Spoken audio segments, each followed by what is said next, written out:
everybody. Good morning. We have some sunshine. Wonderful. I'm delighted to have you here. This is the session where we're going to be talking about promoting women's leadership in all aspects of society and business. We have 3 wonderful speakers. We have another one who might be coming. We are scheduled to have 4. And I still think that even with that, there'll be time for questions. So I am actually going to talk to you about promoting women's leadership. I'm going to share some of my experiences with you. However, before I do that, I'm going to start off by briefly introducing myself, because I haven't met virtually any of you before. As I mentioned, my name is Paulina Neal, and I imagine, like most of you, I wear many hats. I wear a coaching hat. I specialize in working with development professionals, people who are working in international development. I also wear a mentoring hat. I'm a mentor, and I also have a mentoring program called Mentoring Exchanges, and there we try and match development professionals with executives and academics around the world. I have a lecturer hat, and I also have my international development hat. I've been in that world for over 20 years, and I tend to have intervened in the areas of organizational management and leadership development. So this subject today impassions me, and it's been a part of my life for a long time. I'm absolutely passionate about working with women, and I also love making connections so that everybody's better off. So what I wanted to talk to you about today is, or I actually wanted to share with you some of my experiences working, as I said, working in this space, specifically some interventions that I find particularly useful in promoting women in leadership and women's leadership. And so to do that, I think we're all familiar with some of the stats around women in leadership. If we look in the political space, we're still only at about 23%. Slight increase from last year, not much.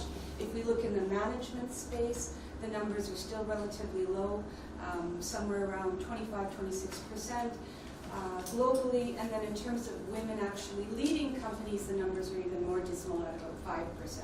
So all this to say there's some room for improvement. I don't think anybody would disagree. So what can we do about it? And that's been on my mind for almost 25 years. How do we move the needle? So some of the ways that I have been involved in doing that are in developing, I would say, targeted and individualized interventions that work with both men and women, but primarily with women, to try and help them actually explore what their leadership, or explore and articulate a leadership identity that actually works for them, versus having to assume some sort of traditional, often male leadership model. Also work with them to build strength, or to build skills and resources so that they can actually exercise this leadership. So how does that actually unfold? What does that mean? Those are big words. Well, I'd like to start off by saying that I think that when we look at developing leadership, the intervention itself at its base is very similar for men and women. However, I have noticed in working with women that there are some key differences, and that's really what I'd like to talk to you about today. I've noticed 2 key areas of difference. One is around content, and I would say it's more related to skills building. And the other main difference is around areas of focus. And so what I mean by that is actually time and attention in a development process that needs to be paid attention to. So I'd like to go through some of these, some of the points of interest, and highlight for you some of the differences, possibly opportunities, because I think actually in this difference, it opens up a leadership dialogue, and it also promotes women's leadership. Now, I'm not sure if how good your memory is, but I'm going to be asking you some questions along the way. So I'll either ask you to take out a pen and jot them down, or if you have great memories, no need to. If you're anything like me, you definitely need the pen. And I need a pen more and more frequently every year. That's okay. So I'll highlight when I'm going to throw out a question to you, but I wanted to give you some advanced warning. So when we start this process, when we start working with someone around leadership development, one of the first things we do is it's an exploratory phase where we're really looking at who the individual is, who they'd like to be, what they'd like to accomplish, what they'd like their leadership to look like. And as I mentioned before, what's particularly important for women is to make sure that women have the space to explore and articulate their leadership identity in relation to things that are meaningful to them. So that could be in relation to their experiences, their values, their goals, their ambitions, their passions, etc. However, what I have noticed is that is particularly important is that in order to actually have that conversation, a lot of times we have to step back and do some work around perceptions that women hold around leadership in general, and perceptions that some women come with about the inaccessibility of leadership. And what do I mean by that? Well, there's two things. There's two concrete manifestations that I would argue we need to pay attention to. One is around challenges of understanding and navigating the leadership discourse. I mean, we're looking at a discourse that has a minimum of 3,000 years of history behind it, so it's mammoth, and it can be quite intimidating. And for many women, this can provoke some fear, anxiety, and even insecurity. So that's something that needs to be addressed in the process before we move on. Similarly, when we're looking at leadership, a lot of times there's a perception that leadership is this almost sacrosanct concept. It's fixed, it's not open for reconceptualization, and hence there's no room for engagement. So it's very important to make sure that women feel comfortable, that leadership, number one, is made more manageable, more accessible, and that there's a space in which they can start to actually explore what they would like to see their leadership look like. So the first question I have for you this morning, I'll make you work, is if nothing or no one was standing in your way, what would your leadership look like? So I invite you to reflect on that. Now, later, at your leisure, moving on from the exploration stage, we look at a little bit of planning here that's nothing earth-shattering. We look at articulating a desired future, do some stock-taking, and then some planning around their personal development plans. But what I've noticed is quite interesting in working with women is, again, the area around stock-taking. And that really refers to looking at your prior accomplishments. And for many women, this can be extremely difficult for them to actually go back and highlight what their prior accomplishments have been. And that really can take some additional time, energy, and intervention to get them to do that. And what I find, and this is actually quite nice, is a lot of women report that it's an incredibly difficult exercise to conduct, i.e. going back and thinking about their accomplishments. But once they've done it, they feel a huge sense of pride and gratification that they tend to start to pay attention to and use going forward. So I think that's really important to highlight, and this is a theme that's going to come up a few times. So my second question for you is, what are your top 5 accomplishments? Again, something to think about. Moving on from the planning phase is really what I call making connections, and this is more externally focused, whereby we're looking at how we can get individuals to leverage their resources, networks, in the service of being more powerful and effective in what they're trying to do. And there's, once again, 2 things that I know when working with women. The first is around communicating their accomplishments. So as you just heard, they sometimes have difficulty acknowledging them. Then they also have difficulty communicating them, particularly communicating their accomplishments in the service of gaining access to networks or mobilizing resources. So this is really something that often requires additional time, attention, and even interventions, skills building, experimentation, etc. The other area that's interesting to note when working with women is specifically around making connections, is their access to and participation in networks. And what I found fascinating is that women are actually brilliant at identifying which networks they should be a part of and which resources they should mobilize. But where they're less adept is actually negotiating entry into those networks, and once they're in the networks, how do they actually leverage them to get resources or take advantage of the opportunities that are of interest to them. So my fourth question to you is, how successful are you at leveraging opportunities within your networks?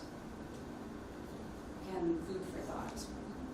And then from there, I'd say we work on action, and the action phase is a bit of a misnomer because action's taking place from the minute a woman walks in or a man walks in for some kind of leadership development intervention.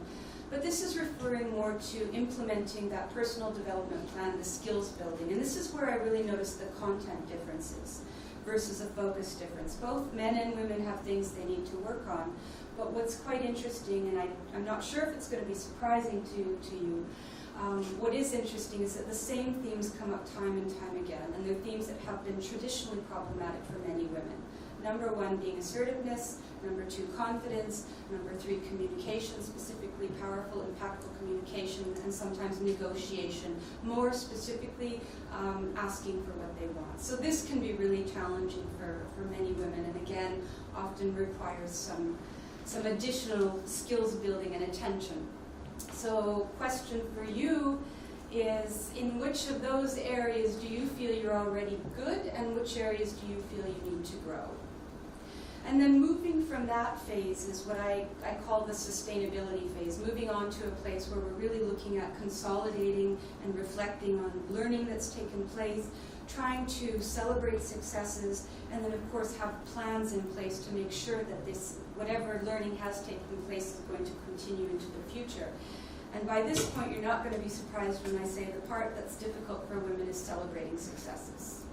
Once again, this is something that we try and work on and make sure that it's an important milestone in a process, so that it once again becomes institutionalized and more systematic as women are moving forward. So, all this to say that I believe that when we do have leadership interventions that allow women to explore and articulate their leadership identity, build and reinforce strengths, and leverage their resources, internal and external, that all of this can go a very long way in promoting more women as leaders in all domains. And I think that this is very important in supporting women's access to and effective participation in leadership.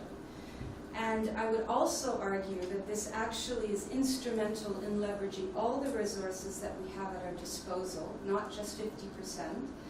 And it's part of a much larger agenda to ensure that we build healthy, strong, high-performing institutions, continue to promote prosperity, and make sure that we leave no one behind. Thank you.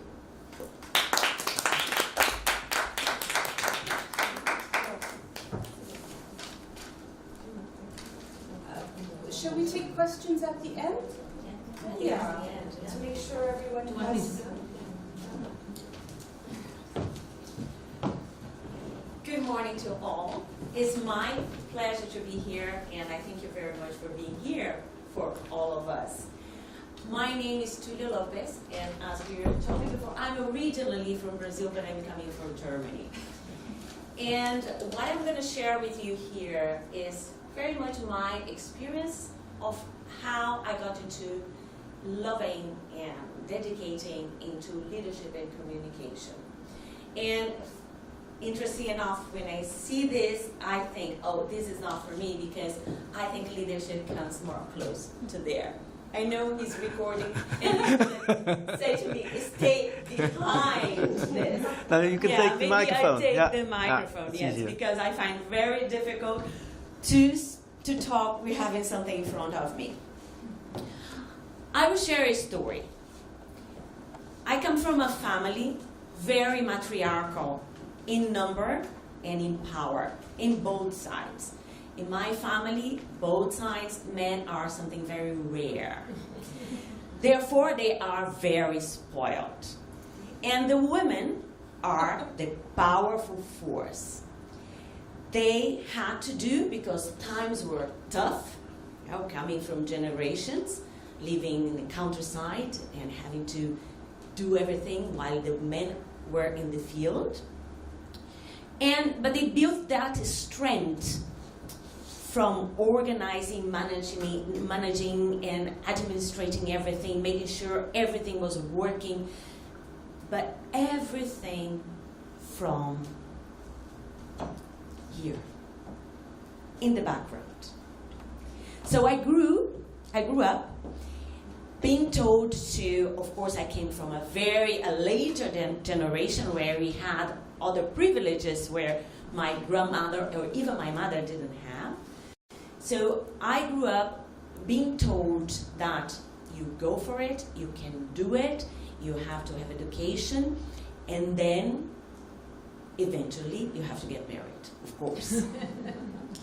However, as I grew up with this woman, they were I can understand where they were coming from now as an adult. However, growing up sometimes was very tough because you always had to overperform. There was no really mercy for underperformance. And however, there was a lot of mercy for underperformance with the men. And when we challenged that, I am the eldest of 3 children, myself, my sister, and then my brother. When we challenged my sister and I, why he is not requested to do A, B, C, and we are, the answer was always, oh, he's a boy. He will get it. So this for me was very challenging as being the eldest and being very creative and always very curious person. I was always brought back to be quiet. You have to underperform, you have to do things, but you have to behave within a certain frame.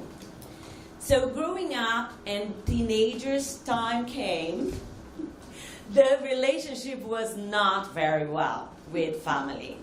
And seeing in my family, and then I started understanding behavior more, I realized that the powerful women in my life were always very powerful here when they were in their background, in the frame they had created for themselves.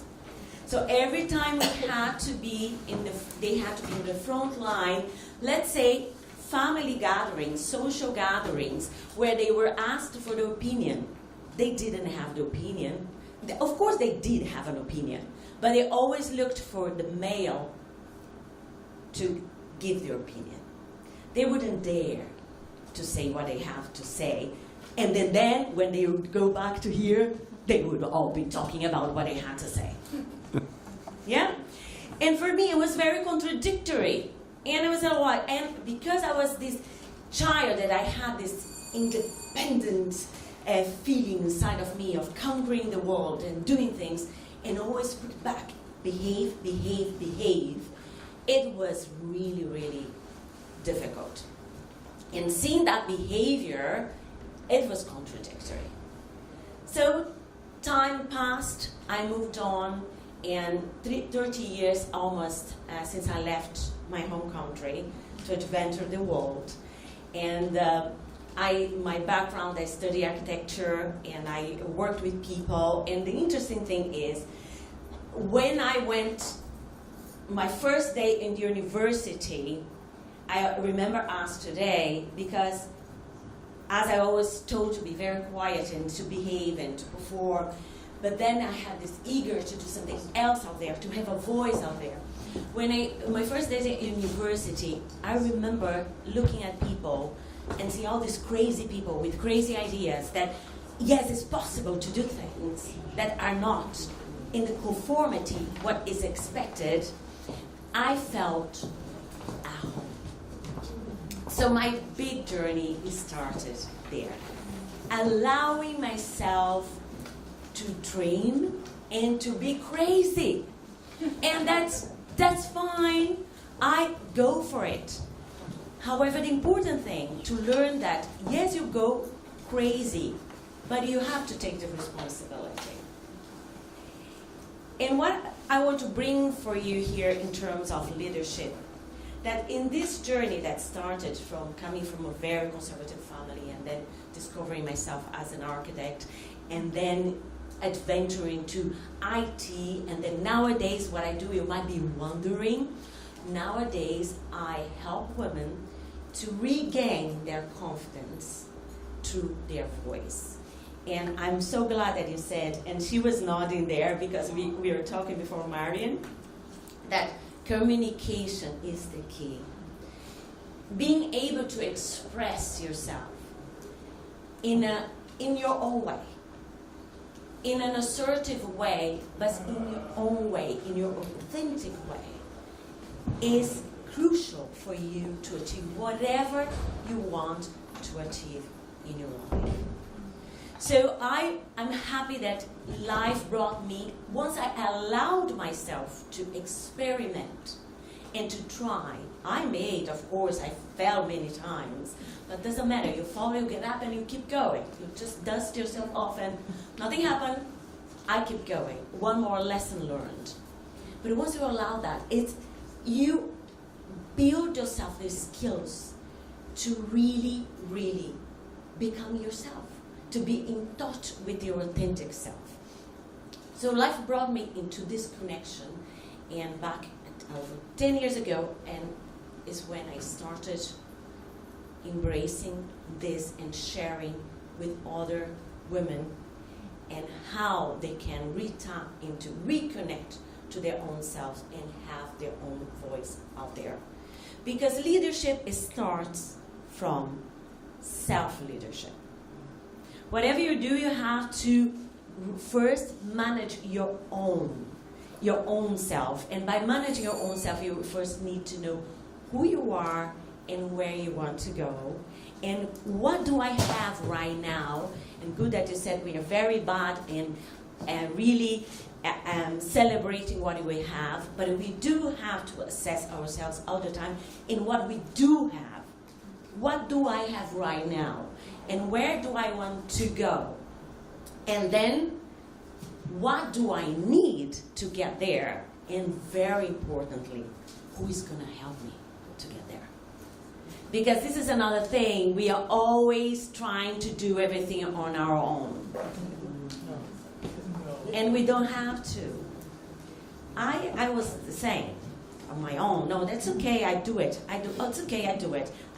No. Together is more fun. Isn't it fun to be here? Is it not fun to be sharing our experience here?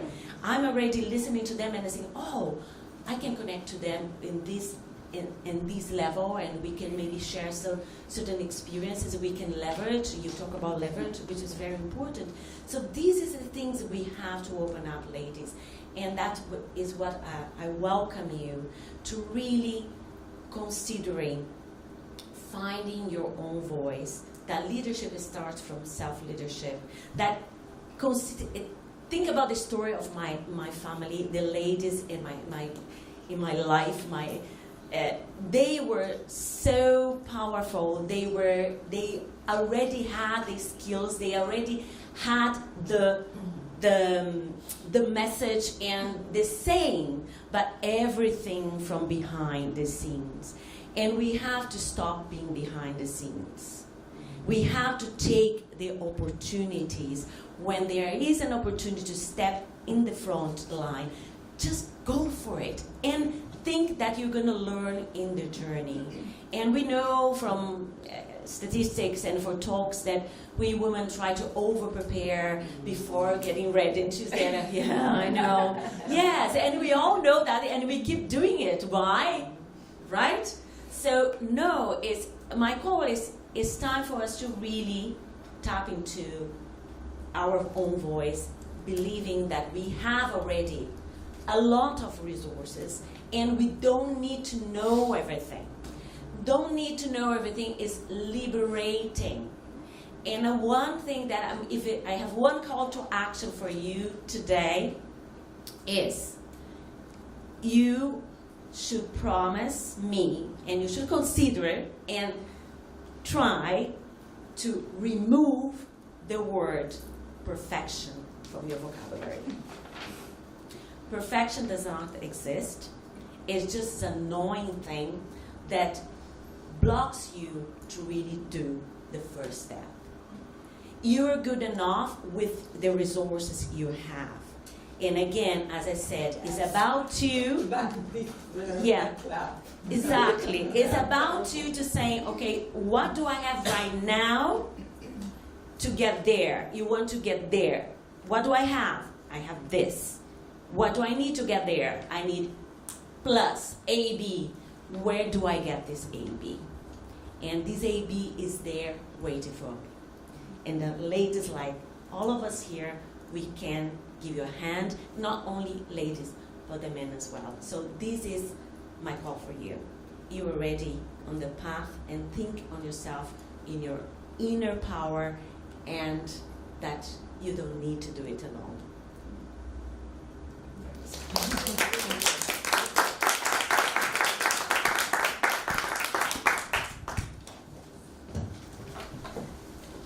Don't you just love how the universe works? Althea, please take your seat here, please. She's in fourth speaker.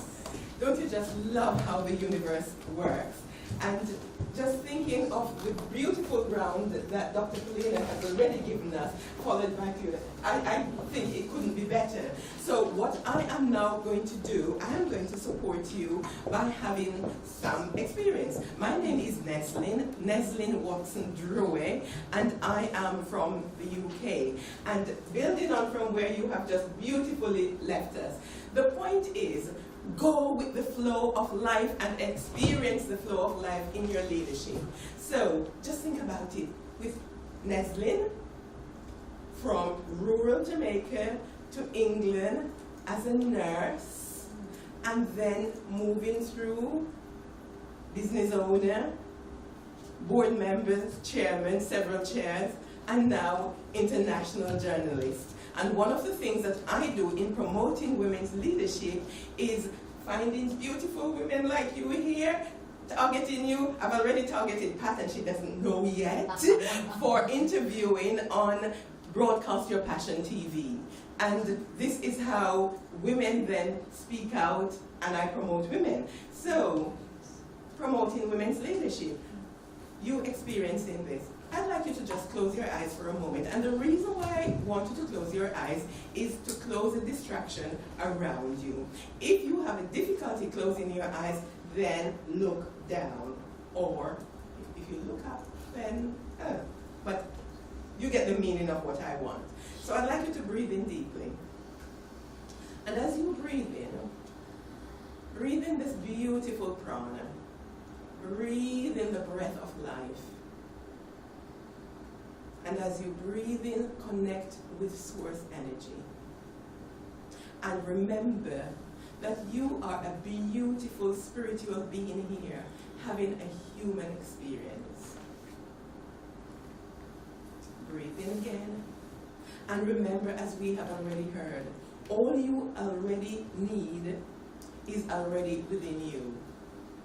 And coming from the earlier plenary, you just need to connect with source within. So breathe in again.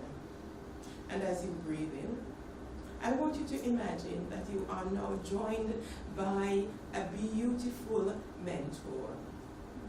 And this mentor is the wisdom of life.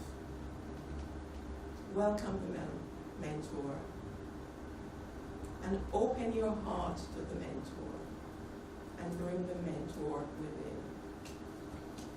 With your next breath, imagine that the right side of your brain, that every cell on the right side of your brain has lit up with light and is flashing like stars. Breathe in again.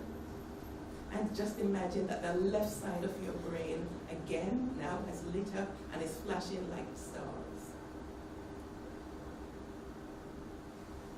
And the link between the right and left brain is lit up and is flashing like stars. And this light is flowing down your spinal column now and it goes down into your seat. And as you breathe in again, send your attention to your feet. And imagine that you have got beautiful, energetic roots growing from your feet down through the center of this building, and it finds it into the center of the earth. And it's so quick. And as your roots find itself into the center of the earth, because it is in the center of the earth, the tributaries, the sparks from your roots are now throughout the whole of the globe of earth. And breathe in. And feel this magnetic power now within you. And if you're not able to feel it, imagine that you are now radiating with very strong magnetic power. And bring this energy of this strong magnetic power from earth back into your heart to unite you now with your mentor within and with your higher self. And as you breathe in now, I'd like you to ask of yourself and know that your mentor has now given you, supported you to find the right answer. So let that answer come. Who am I here to be? Just ask that question. Who am I here to be? And without analysis, just trust that the answer comes to you. And if not now in this immediate moment, that answer is going to come to you very soon. Who am I here to be?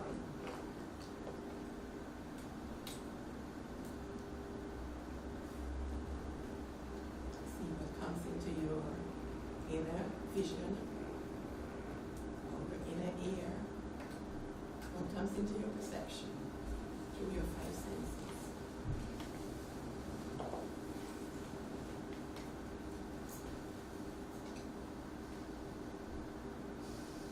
The next question, now breathe in.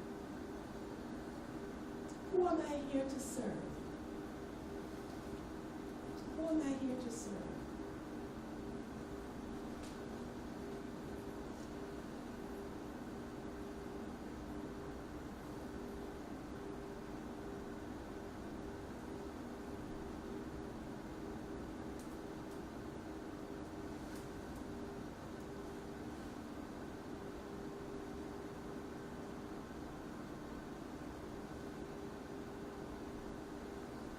Why? Who am I here to serve? Why? Why?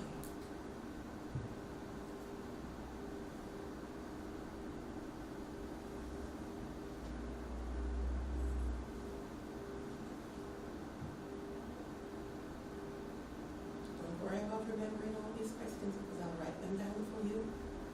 Just focus on your inner self.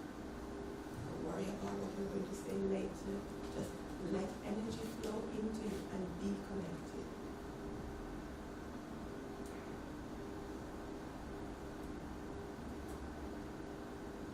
And now ask yourself this next question. Where am I able to make the most influence and impact? This builds on with our beautiful foundation that we started off in this session.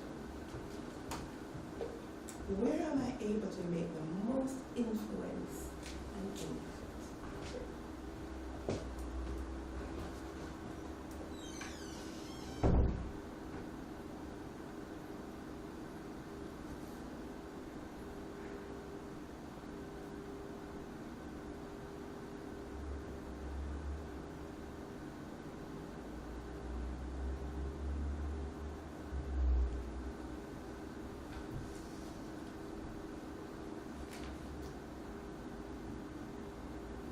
What's my next step?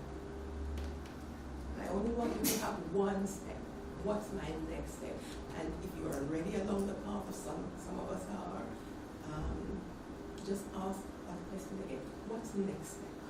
So wherever you are, it's perfectly all right. I just want you to ask that question. What's the next step? The one next step. I'm not asking you for many steps, just one next step. us the next step?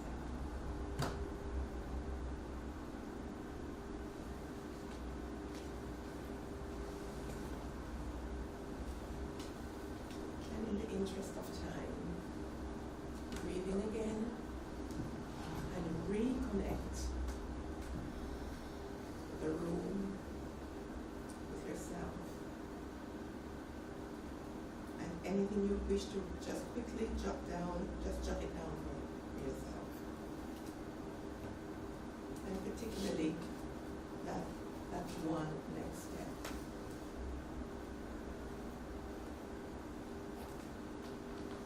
And before you leave this conference here this evening, I'd like you to find an accountability partner.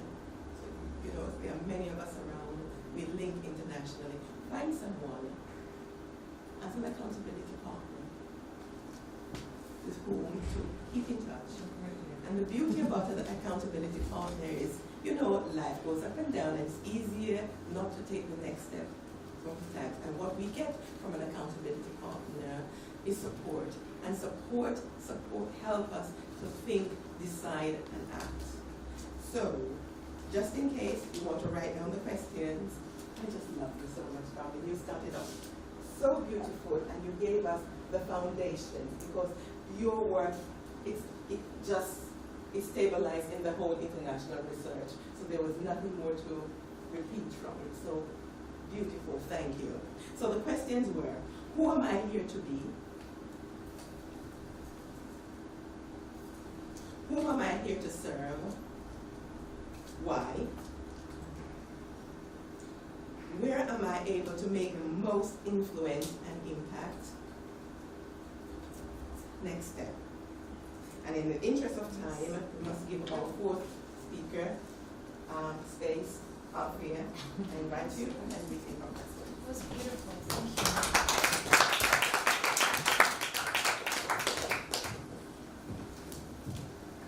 My goodness, I don't know how to follow all of this. I'm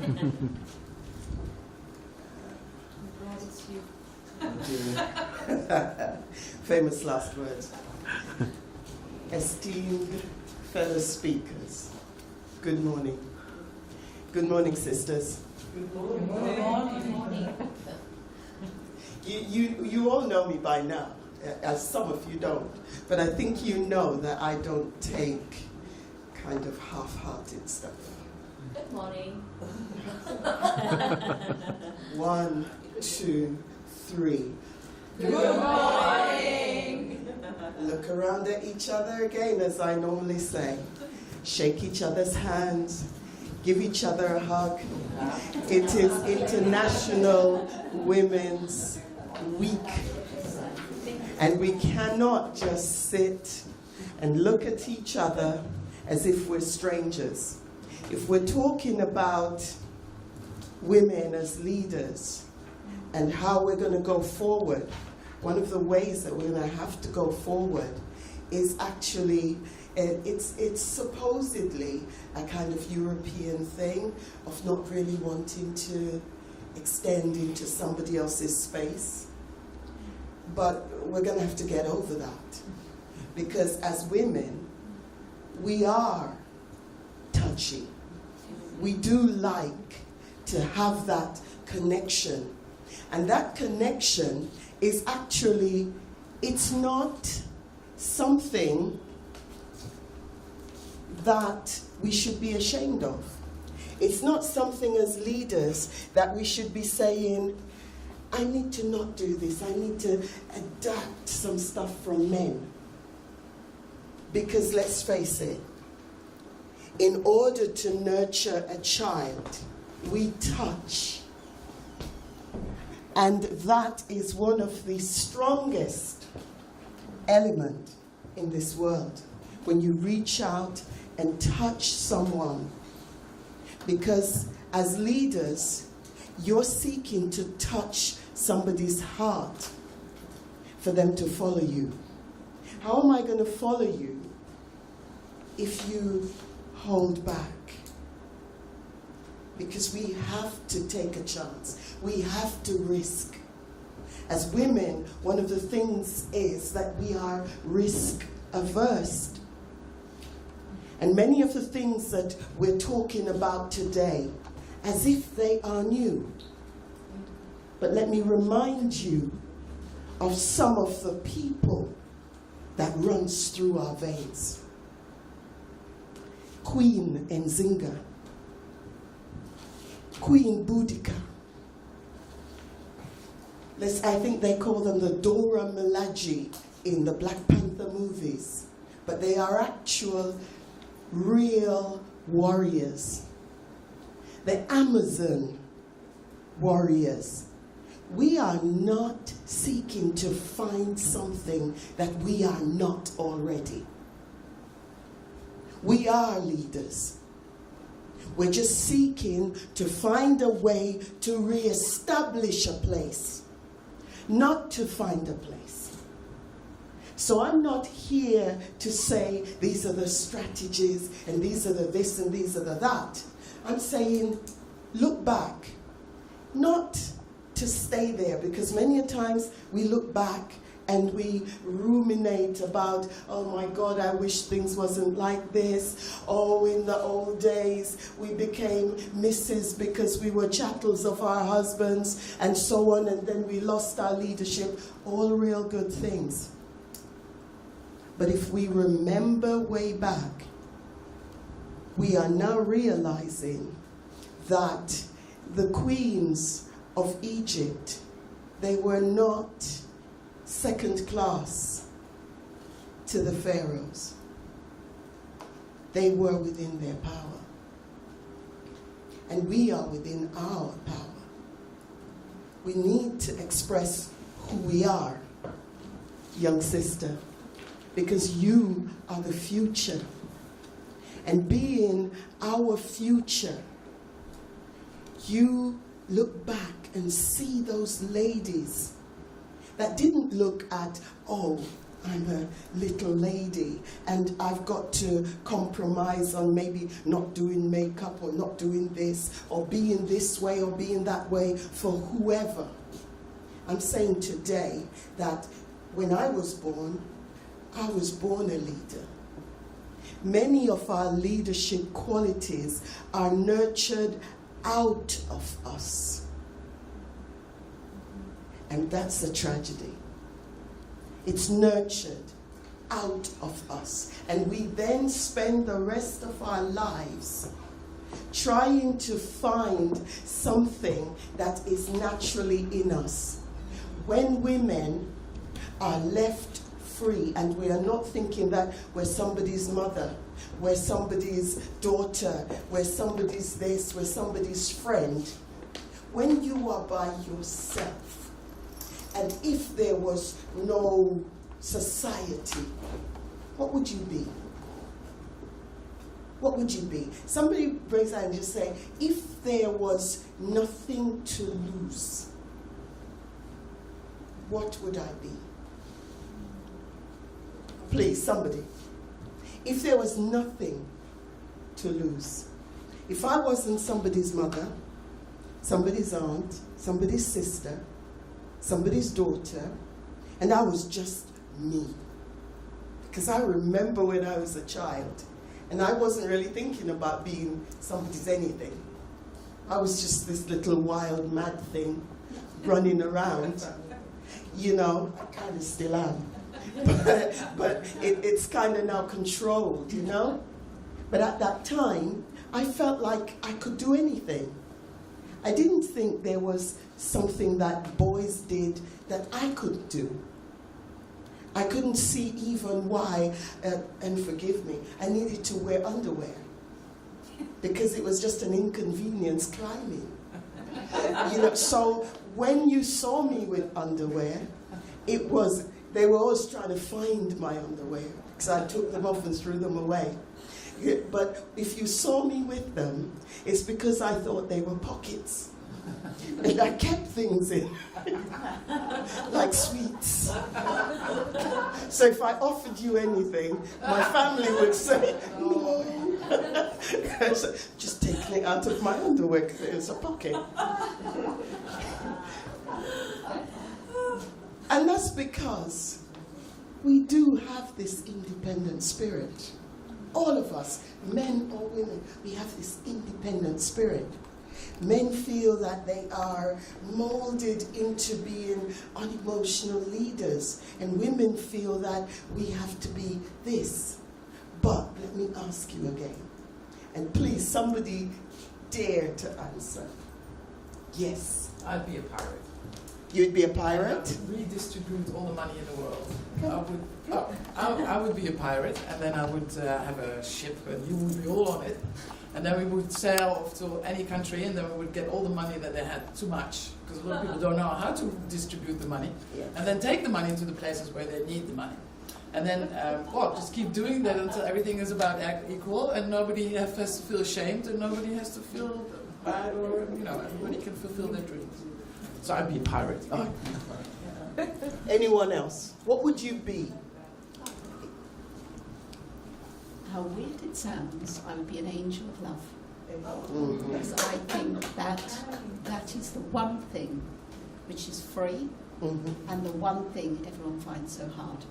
Yeah. But also the one thing that isn't bound by a sex. Yeah. Do you see where I'm going? Yeah.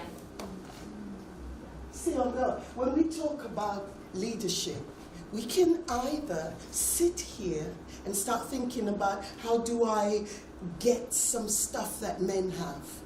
Or how do I, as men, maintain some stuff that women want to take from us? Or we can think, really, we are born as females because of a biological function.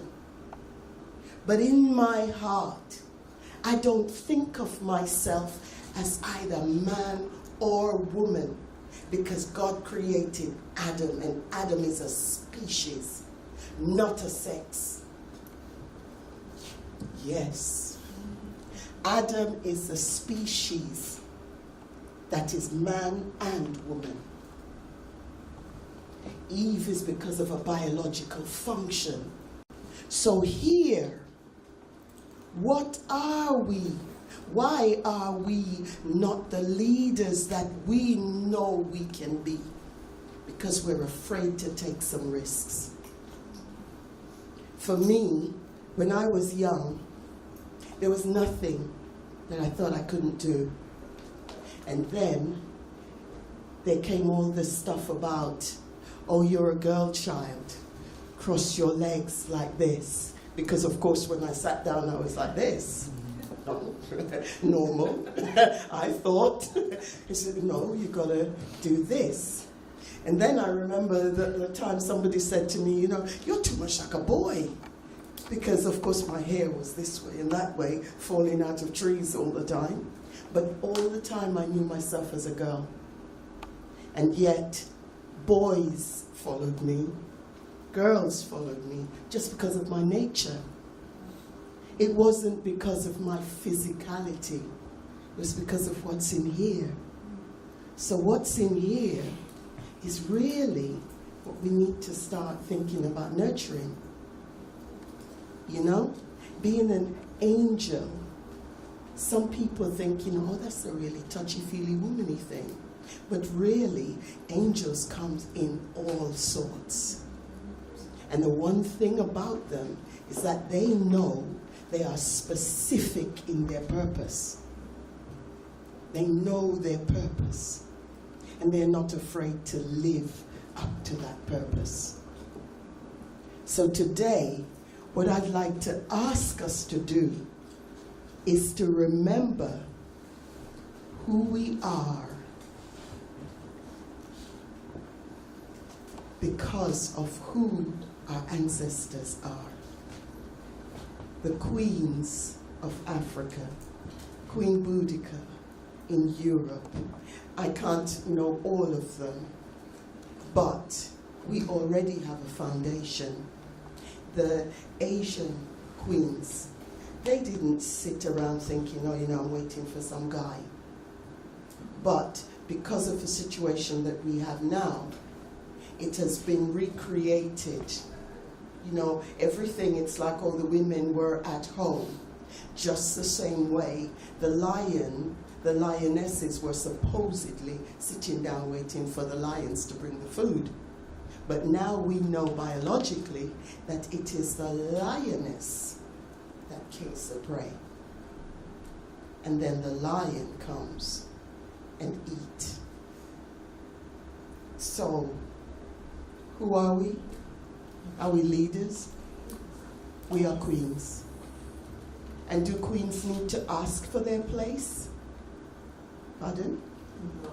Come on, guys. Do queens need to ask for their places? No. So what are we waiting for to be who we know we already are? Nothing. Thank you.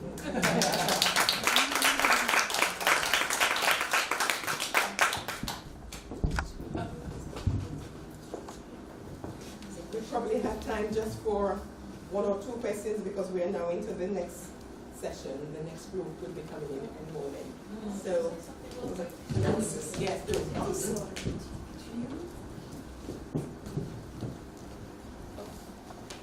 Thank you very much for those wonderful speech. I was very touched, and it's my very first time attending such conference. And I believe I'm one of the youngest people attending here, and I felt like, oh my God, like a happy kid among all these wonderful visionary women, CEOs, directors. But I just wanted to share this feeling because I got so empowered, and the stories that the other ladies told about her family. I came from a very close-minded Muslim family. I come from Albania, and at some point my family struggled a lot financially, so me studying abroad and having the opportunity to expand my horizon was mission impossible.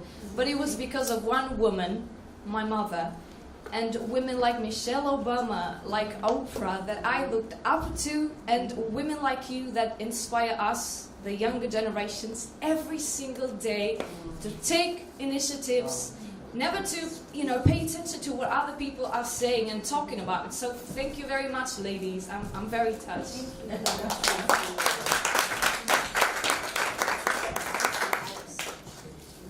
Can I just say one more thing based on what you said? And I could see you in your underwear and with your sweets, because then I thought to myself, when I was 12, I was still wearing, I come from Brazil, it's a hot country, I was always wearing my underwear only until one boy said, ooh, look at her. And then I realized that I had to put something on.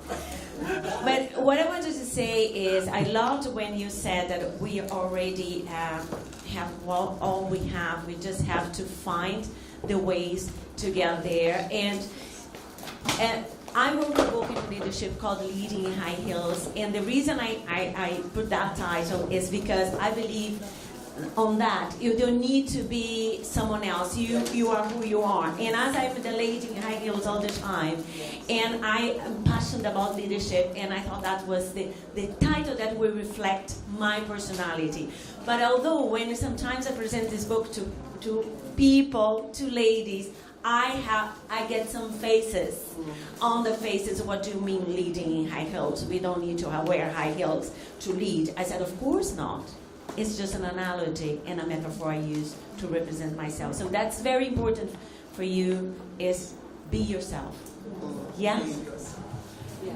And I just want to remind us too that the focus here was about promoting women's leadership. And as powerful as we are as women, we will even be more powerful when we take other women with us.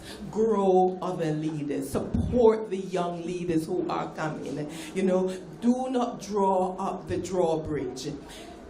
In many societies, you still find that when a woman gets to a particular point in whatever leadership positions, except outside of the home, and we need to be having those transferable skills. We sometimes do not promote other women in the way in which we could and should. And that's the challenge that we should take from here.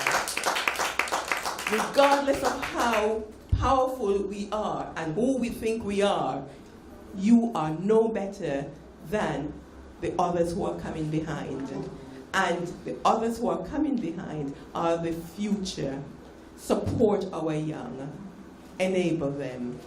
And as this is an area of Pat's passion, do not forget the older woman who has many skills and expertise to share. We need to go. And I gave some little mirror to all of you. I will get more to give them to the ones that don't have it. And I say what you wanted to say after you get this mirror.